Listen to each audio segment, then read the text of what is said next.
뜻으로 읽는 구약성경 12번째 시간으로 오늘은 레위기 19장부터 한번 읽어보겠습니다. 레위기 하면 흔히 이해하기도 어렵고 또 제사 제도가 현재는 시행하고 있지 않아서 읽을 필요가 없다라고 생각하기가 쉬운 책이죠. 그런데 성경을 가르칠 때 아이들에게 가장 먼저 가르친 책이었다고 하니 우리가 한번 깊이 생각해 보아야 할 것입니다. 제사가 정결하고 또 아이들도 정결하다. 그래서 정결한 아이들에게 정결한 제사를 가르친다. 여러 가지 이유로 아이들에게 가장 먼저 모세오경 중에 레위기를 가르칠 정도였으니 우리가 그 뜻을 잘 이해하면 오늘날 이 시대에도 레위기는 가장 먼저 그리고 가장 중요하게 여기고 읽어야 되는 책이기도 하죠. 레위기에 대한 오해가 있을 수 있습니다. 예를 들면 출애굽기가 이제 출애굽하는 내용으로 우리가 국한되어서 이해하기가 쉽지만 사실은 출애굽기 후반절에 한 절반 이상이 성막에 대한 내용이죠. 그래서 단순히 홍해를 건너고 10가지 재앙을 내리고 이런 흥미진진한 극적인 그런 내용뿐만 아니고 성막을 하나님께서 이렇게 지어라 하고 홍해를 건넌 하나님의 백성들이 어떻게 성막을 중심으로 하나님을 만나서 또 죄의 사함을 받고 또 은혜 가운데 머물 수 있는지 아주 중요한 내용이죠. 그래서 출애굽은 성막에 대한 내용을 꼭 기억하고 있어야 되는 것처럼 레위기도 흔히 앞부분에 나와 있는 제사 제도만 5대 제사, 번제, 소제, 화목제, 속죄제, 속건제와 같은 제사에 대한 내용으로만 국한하면 읽지 않아도 되고 이해하기도 어렵다라고 생각하기 쉬운데요. 마찬가지로 레위기는 거룩한 삶에 대한 책이죠. 그렇다고 하면 오늘날 우리가 제사 제도가 없다고 하더라도 이 거룩에 대한 내용, 그리스도인으로서 하나님 백성으로서 거룩하고 구별된 삶을 어떻게 살아가야 하는지에 대한 내용이므로 레위기는 이 시대에도 꼭 읽어야 되는 책이죠. 특별히 오늘 시작되는 19장에 너희는 거룩하라, 거룩한 내용, 거룩한 주제에 대해서 구체적으로 아주 설명을 하죠. 이렇게 시작합니다. 너희는 거룩하라, 나는 여호와니라. 우리에게 하나님의 백성들의 거룩하라 하는 이유는 그 말씀을 하시는 분이 하나님이시기 때문이라는 거예요. 여러분, 거룩하다 하는 얘기는 보통 하나님께 적용하지 않습니까? 거룩하신 하나님 이렇게 부르잖아요. 그러니 나는 거룩한 하나님이니 너희도 거룩하라 이런 내용이 되는 거죠. 그래서 이 거룩은 기본적으로 하나님을 닮아가는 것이라 할 수 있습니다. 거룩하신 하나님을 따라 하나님을 닮아가는 것을 거룩이라 하죠. 윤리적으로 거룩하다 하는 것은 세상 사람들의 윤리와 같지 않다 하는 것이죠. 세상 사람들처럼 살지 않겠다. 거룩이라 하는 것은 하나님을 닮아가는 것. 그렇게 보면 세상적인 윤리하고도 다르겠죠. 그래서 이런 것을 다른 말로는 구별이라고 합니다. 세상과는 다른 거죠. 하나님 없는 사람들과 살아가는 모양, 방향이 다른 것. 그것을 하나님을 닮아가는 것을 거룩이라 하죠. 그래서 오늘 또 한 가지 눈여겨볼 것은 거룩이라고 하는 것이 가정에서부터 시작된다 하는 거예요. 19장 읽어보시면 너희는 거룩하라 나는 여호와니라. 하나님이 거룩하심으로 하나님의 백성들이 거룩해야 된다라고 하죠. 그런데 그 거룩이 어디에서 시작됩니까? 바로 이어지는 19장 3절에 부모를 경외하고 나의 안식일을 지키라. 일반적인 순서 같으면 하나님을 공경하고 부모를 공경하라. 그러니 안식일을 지키고 부모를 공경하라 해야 되는데요. 19장에서는 부모 경외하는 것이 먼저 나오고 있습니다. 그만큼 하나님을 믿는 사람들이 구별된 삶을 살기 시작해야 되는 곳이 가정이라는 것을 깊이 한번 생각해 볼 필요가 있겠죠. 부모를 경외하라. 경외하라 할 때도 이 경외라고 하는 뜻이 원래 하나님께 사용되는 표현 아니겠습니까? 경외. 하나님을 경외하다. 사람에게는 잘 적용되지 않는 표현이죠.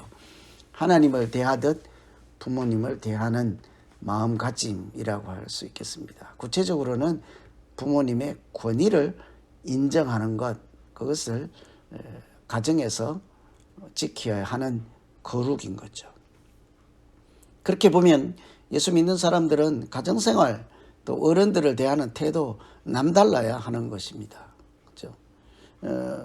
그리고 나서 안식일을 지키라 이렇게 표현하고 있습니다. 부모를 경외하고 하나님을 경외하는 이런 구체적인 삶의 현장에서의 하나님 백성들의 모습을 구체적으로 하나씩 가르치는 책이 레위기이죠. 그러니 교회 다니는 사람들이 사실은 가장 먼저 여러 번 상세하게 읽고 또 곱씹고 묵상해야 되는 말씀이죠. 부모를 공경하고 하나님을 경외하라. 그런데 또 한 가지 특징은 그리고 나서는 이웃을 내 몸과 같이 사랑하라고 합니다. 이것이 19장에 있는 거룩의 구체적인 내용이죠. 이웃을 내 몸과 같이 사랑하라. 예수님께서 늘 말씀하시고 강조하는 표현 아닙니까? 네 이웃을 내 몸같이 사랑하라. 이웃을 내 몸과 같이 사랑하라 하신 예수님 말씀은 이미 구약성경 레위기에 다 나와 있고 강조했던 하나님의 근본 정신이라 할 수 있습니다. 거룩은 이웃을 사랑하는 거죠. 우리가 거룩하면 아주 특별하고 이상한 신비로운 좀 특이한 내용 같지만 사실은 부모를 공경하고 이웃을 사랑하는 것이 거룩의 구체적인 모습인 것입니다. 계속해서 20장에 너희는 거룩하라. 이렇게 왜냐하면 하나님이 거룩하신 하나님이기 때문이다. 이렇게 해석하겠죠. 거룩의 20장에 나와 있는 것은 이방 풍습을 따라하지 말라 하는 거예요. 몰렉 신에게는 보통 아들, 사람을 제물로 드렸습니다. 그런 풍습을 따라하지 말라는 거죠. 누가 신에게 아들을 제물로 바치겠습니까? 그렇게 하지 말라는 거죠. 하나님이 설마 네 아들을 제물로 바치라 하겠습니까? 생명을 내게 가져오라 하겠습니까? 주인은 하나님이시지만 아브라함에게 이삭을 바치라 하는 것은 제일 먼저 아브라함을 시험하니라고 되어 있다고요. 그런데 세상 사람들은 궁지에 몰리고 사람이 할 수 없는 일을 만나면 실제로 자기 아들, 딸들을 제물로 바쳐서 해서는 안 될 짓을 하지 않았습니까? 신에게 바친다 해서 산 사람을 제물로 바치는 그런 것 하지 말라는 거죠. 접신, 박수무당 이런 우상을 섬기는 일 따라 하지 말라. 가증하다는 거예요. 다른 말로 하면 악하다는 거예요. 대신에 너희는 나에게 거룩할지니라. 나는 하나님이잖아요. 너희는 하나님에게 거룩할지니라. 이방 풍습을 따라서 우상 신들에게 행악을 하지 말고 하나님에게 구별된 삶을 살아야 한다. 이것이 하나님 백성들의 모습이죠. 왜냐하면 너희를 만민 중에서 구별하였기 때문이라. 하나님께서 우리에게 거룩을 요청하시고 명령하시는 이유는 첫째는 하나님 자신이 거룩하시기 때문이죠. 그래야 하나님을 닮아가는 사람들, 거룩하신 하나님의 모습 닮아가는 것 당연하지 않겠습니까? 둘째는 만민 중에서 구별하였다는 거예요. 세상과 너희들은 다르다는 거죠. 그래서 하나님의 사람들은 한마디로 표현하면 세상 사람들과 다르게 사는 사람들이에요.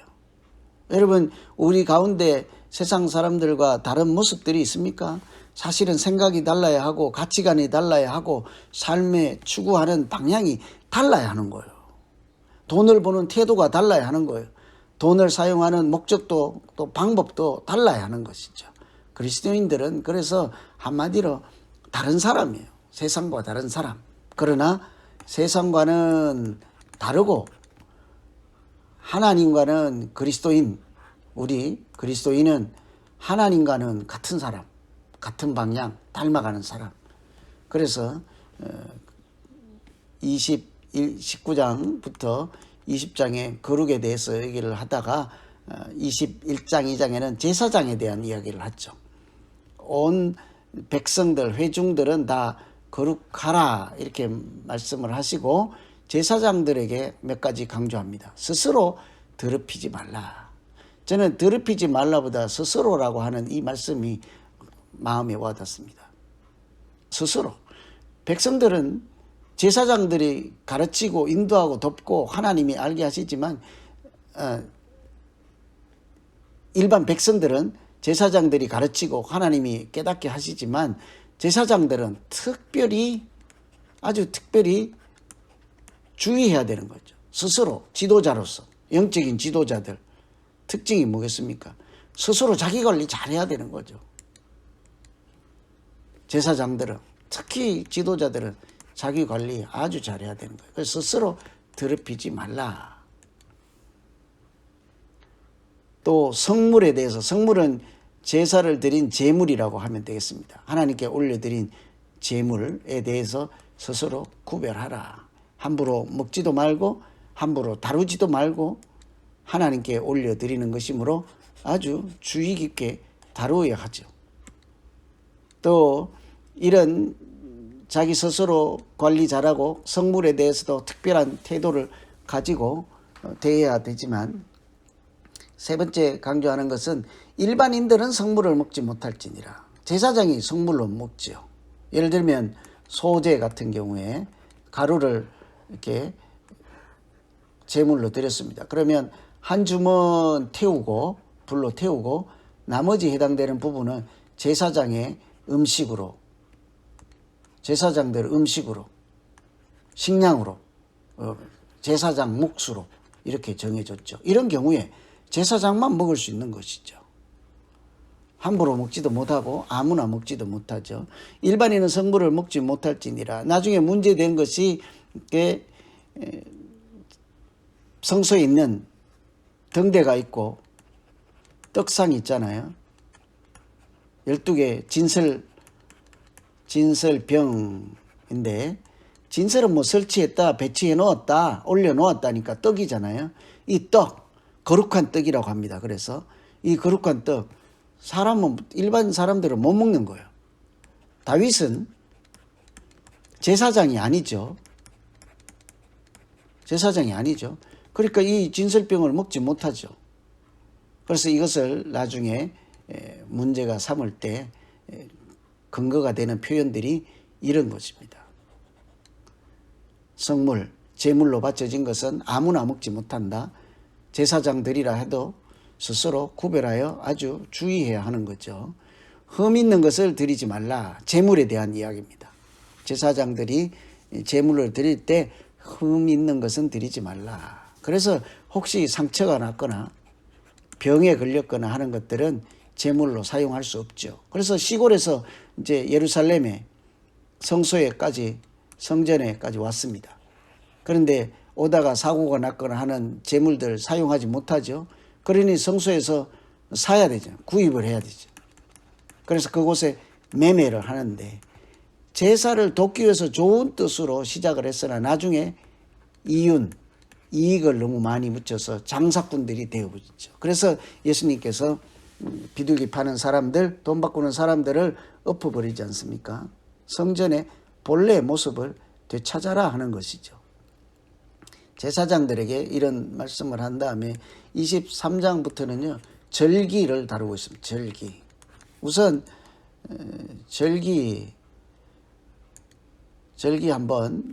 절기라고 하는 것은 원래 뜻은 지정하다, 정하다, 그러니까 소집하다 이런 말에서 왔어요. 절기라고 하는 것은 정했다는 거예요. 그리고 소집하다. 하나님을 만날 수 있는 장소를 정하고 시간을 정해 주었다. 그리고 그 정해준 장소와 시간에 사람들이 모인다. 무엇을 위해서요? 예배를 위해서 모였다. 이게 절기입니다.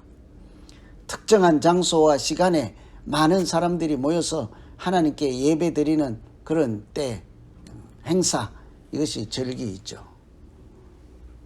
역사적인 사건들을 기억하고 하나님의 은혜를 감사하고 기억하는, 기념하는 아주 특별한 날이기도 합니다.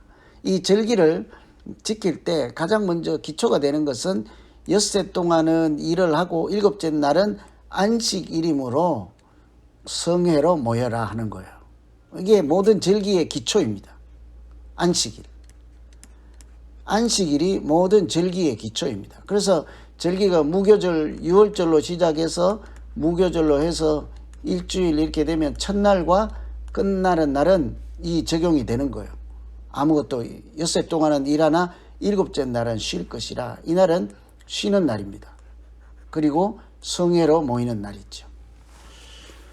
엿새 동안은 일을 할 것이나 일곱째 날은 쉬어라. 안식일이다. 안식일은 아주 쉽게 말하면 쉬는 날이에요. 하나님께서 사람을 만들 때 우리 생명을 유지하고 하나님이 생육하고 번성하고 충만하게 하는 원리로서 엿새는 일하고 하루는 쉬는 날로 몸에 자유를 주는 거죠. 자기 스스로 뿐만 아니라 종들에게는 일로부터 자유를 주어서 누구든지 하나님을 생각하며 은혜 가운데 머무는 창조주를 생각하는 그런 예배 드리는 날로서 하루를 구별하여 놓았죠. 그래서 안식일은 단순히 쉬는 날이 아니라 쉬는 동시에 예배 드리는 날, 이 두 가지 개념이 합쳐진 것이 안식일인 것입니다. 그래서 우리가 요즘 주일 할 때 쉰다, 일, 직장에 안 나간다, 쉼만 있는 것이 아니라 반드시 예배가 같이 있는 것이 주일이죠. 집에서 푹 쉬었다, 주일을 잘 보내는 것이 아닙니다. 예배를 드리면서 쉬는 거죠. 두 가지를 요소가 조화롭게 잘 같이 공존해 있어야 이 안식일의 뜻을 우리가 잘 살릴 수 있겠습니다. 그래서 성회는 공동체적인 차원에서 예배를 드리기 위해서 모이는 것. 그래서 모든 절기의 기초가 되는 안식일은 우리가 쉬면서 예배를 드리는 공동체적인 그런 행사, 또 사건이 있는 날이다라고 생각하면 되겠습니다. 그래서 안식일이 모든 절기에 기본적으로 제공하는 원칙, 일을 하지 않는다. 그래서 절기 하나씩 조금 더 구체적으로 살펴보면 이렇게 일을 하지 않는 그 얘기를 다시 써놓았고요. 가장 먼저 6월절이죠. 6월절은 역사적으로 출애굽 때 사건을 기념하고 있습니다. 출애굽할 때 문설주와 임방에 어린 양의 피를 발라서 죽음의 사자가 넘어가게 했죠. 그래서 넘어갔다 해서 6월 했다. 6월절이라고 합니다. 하나님께서 출애굽할 때 생명을 구원해 주신 그 은혜를 기억하고 감사하고 그런 날이 6월절이죠. 그런데 이 6월절은 모든 절기가 그렇겠습니다만 절기를 통해서 앞으로 장차 있을 예수 그리스도의 사건, 인품, 이런 것을 사실은 보여주고 설명하는 것이 절기이기도 합니다. 그래서 절기는 첫째는 역사적인 사건을 기억할 수 있어야 되겠죠. 역사적인 일어났던 일, 예를 들면 출애굽 때 문설주 임방에 피를 발라서 생명을 구했던 일, 구원받은 일, 그 역사적 사건을 기억해야 되겠지만 동시에 이 사건이 궁극적으로 설명하고자 하는, 보여주고자 하는 것은 무엇인가? 십자가의 죽음이죠. 그래서 우리가 십자가에 달리신 예수님을 뭐라고 합니까? 어린 양이라 하잖아요. 예수 어린 양, 십자가의 죽으심으로 우리가 죽음의 권세를 이기고 사탄의 권세를 이기고 구원받는 은혜를 누리게 되는 것이 십자가 아니겠습니까? 거기는 어린 양의 피, 어린 양 예수 그리스도의 피가 있었고 보혈이 있을 뿐만 아니라 우리에게는 죽음을 이기게 하는 하나님의 구원이 있었죠. 그 유월절 때 이 사건 두 개 다를 동시에 생각할 수 있어야 되겠습니다. 그리고 이제 초실절이 있습니다. 초실절. 처음 열매라는 거잖아요. 처음 열매를 하나님께 드린다. 그래서 옛날에는 첫 열매를 드리기 전까지는 하나님께 올려드리기 전까지는 집에서 첫 열매 따고 동시에 같이 딴 것들이 있더라도 먹지 않았습니다. 첫 열매를 드린 다음에 먹을 수가 있었던 거죠. 이 철매 햇곡식을 먹는 거잖아요. 햇곡식. 첫 열매. 얼마나 감격적이겠습니까? 그런데 이것은 다시 부활을 우리에게 알려주시는 말씀이기도 합니다. 예수님께서 부활하실 때 뭐라고 해요? 그냥 부활이라 하지 않고 부활의 첫 열매가 되었다 그랬잖아요. 예수님께서 부활의 첫 열매가 되었다. 예를 들면 1부활이 되었다는 거예요. 1번 부활이. 그러면 첫 열매란 말은 열매는 나무에 하나 맺고 끝나는 나무는 없죠. 부활도 첫 열매가 있습니다. 2부활도 있고 3부활도 있고 계속해서 부활이 있다는 얘기죠. 우리들의 부활이 예수님의 부활로 확정되고 입증되고 약속된 것. 예수님께서 우리에게 부활이 있을 것을 먼저 보여주신 사건이기도 하죠. 그래서 초실절을 드릴 때마다 첫 열매로 하나님께 감사도 드리지만 그것은 부활의 첫 열매 대신 예수님을 생각하는 때라고 할 수 있겠습니다. 77은 7 곱하기 7이니까 77이 49, 50이잖아요. 오순절이라고 합니다.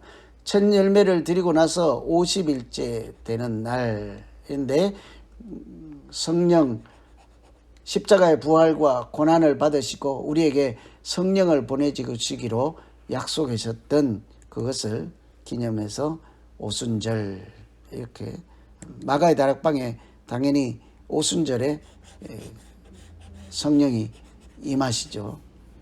그런 77절 오순절은 성령 강림과 관련되어 있습니다. 나팔절은 새해 첫날이라 할 수 있는데요. 마지막 날은 이 나팔절 절기가 계속돼 일주일 동안 계속되는데 그 마지막 날을 속죄일이라 해요. 이 나팔절은 재림과 관련된 절기이기도 합니다. 고난을 받으시고 이제 새로운 때가 시작되는 것.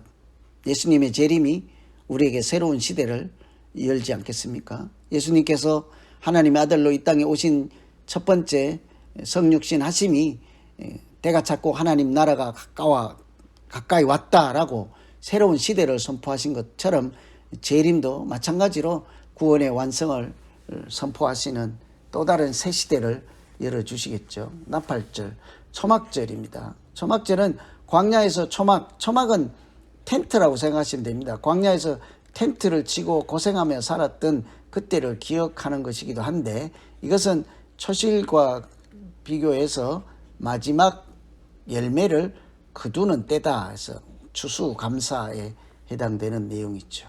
이게 밀, 보리 이런 것을 이렇게 먼저 추수하고 이제 50일 지나면 그때 다음 추수 때 가을쯤 됐을 때 이때는 이제 열매를 주로 거두죠. 열매. 이런 추수감사에 대한 그래서 가을쯤 됐을 때 모든 수확을 마치고 그것을 저장 창고 겨울나기 위해서 창고에 저장한다 그래서 수장절이라고도 합니다. 수장절. 광야에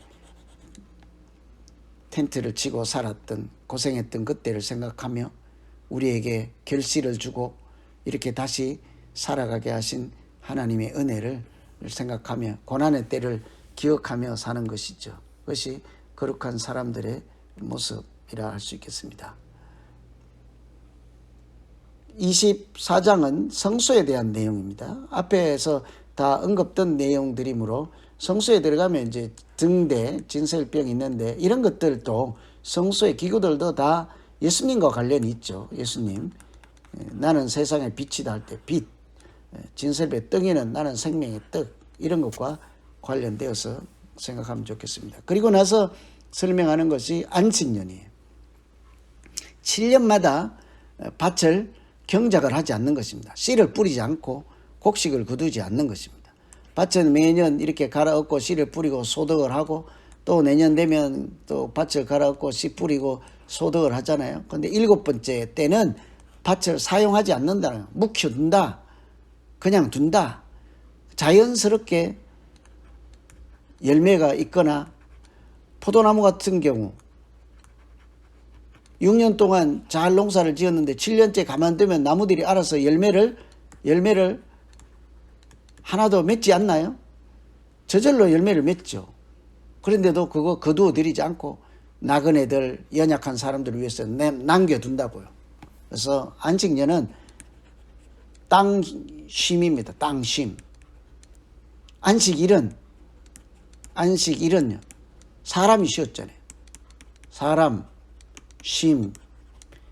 안식년은 땅쉼이라고 할 수 있겠습니다. 희년은요, 이 안식년을 7번 하면 77이 49, 그래서 50년째 되면 모든 사람들이 관계가 원상복구되는 겁니다. 종들은 자유를 얻고, 밭 주인은 원래대로 주인에게로 돌려주고, 모든 관계가 다시 처음처럼 회복되는 때에 있죠. 이런 것은 땅이나 사람이나 근원적인 주인은 하나님이시라는 거죠. 뿐만 아니고 어떤 사람이 계속 땅을 사서 모으면 급히 실수를 하거나 무슨 일이 있어서 자기 밭을 팔아야 되는 사람들 한번 팔고, 부자는 계속 땅을 사면 나중에 한 사람이 땅을 다 차지할 것 아닙니까? 독점, 이런 것을 방지하는 대책이기도 하죠. 근원적으로는 하나님께서 사람이나 땅의 근원적인 소유 주인이라는 얘기죠.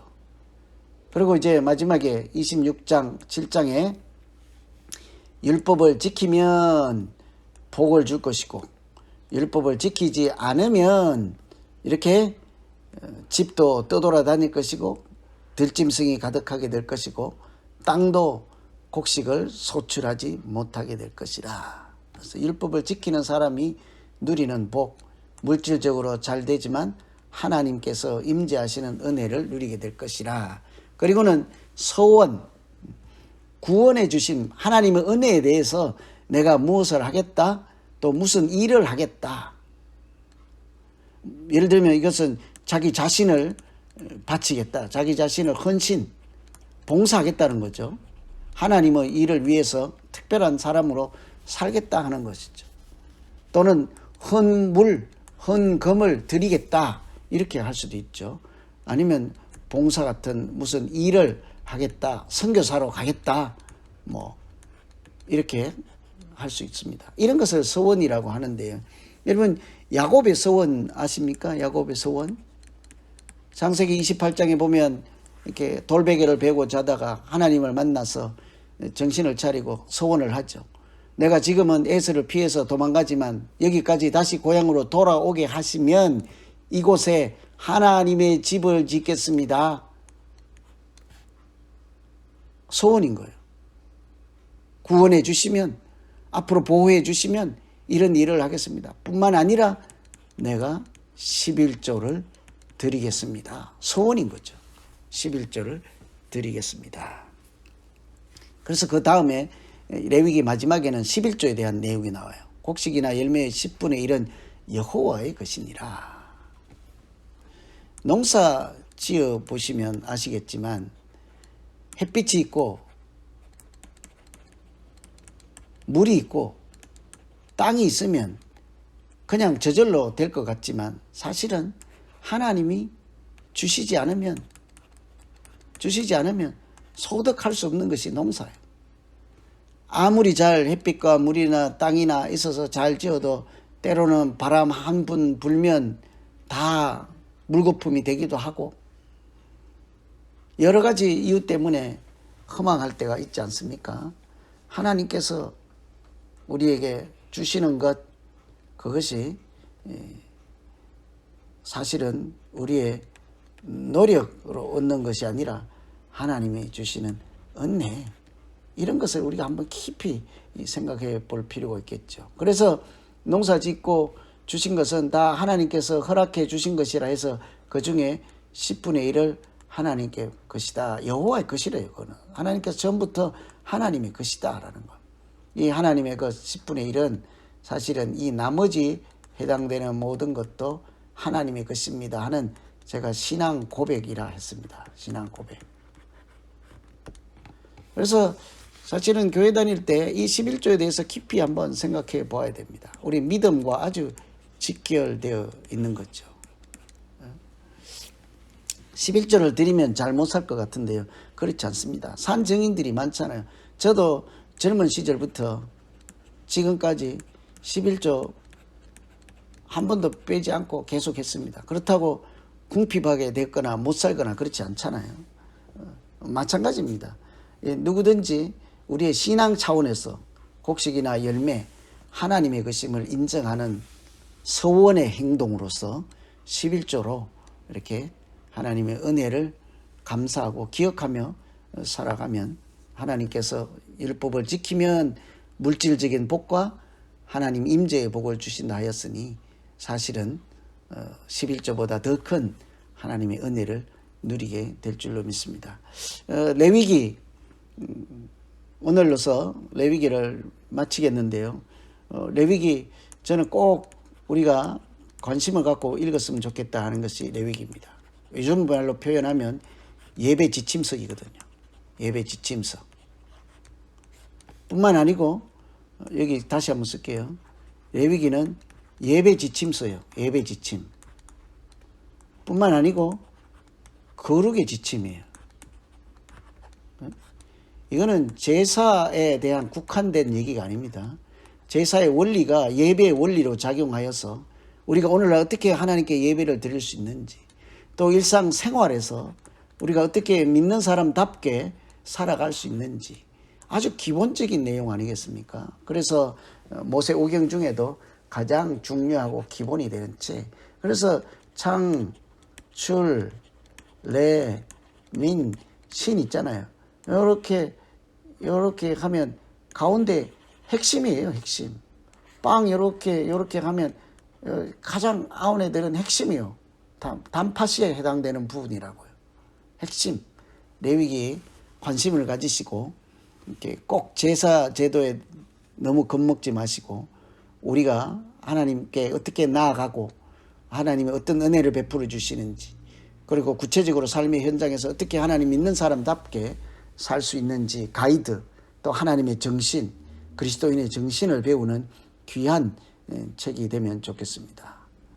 이제 다음 시간에 민수기 같이 한번 읽기를 하고 기도하고 마치겠습니다. 하나님 아버지, 좀 낯설기도 하고 때로는 이해하기도 어렵지만 때로는 상상으로만 생각해 볼 수밖에 없는 내용들이기도 하지만 하나님 말씀은 그 안에 하나님의 뜻과 하나님의 마음이 들어있는 것이므로 끝까지 차근차근 하나하나 이렇게 읽고 또 읽고 묵상할 때 하나님께서 우리에게 주시고자 하는 하늘의 소리가 들리게 하여 주시고 예배를 가장 중요하게 여기며 예배 드리기를 사모하는 사람으로 살게 하시고 또 하나님의 것을 인정하며 또 거룩한 삶으로 구별된 모습으로 살아가는 우리 모두가 될 수 있도록 레위기를 통해서 말씀해 주시고 인도하여 주시옵소서. 감사하며 예수님 이름으로 기도하옵나이다. 아멘.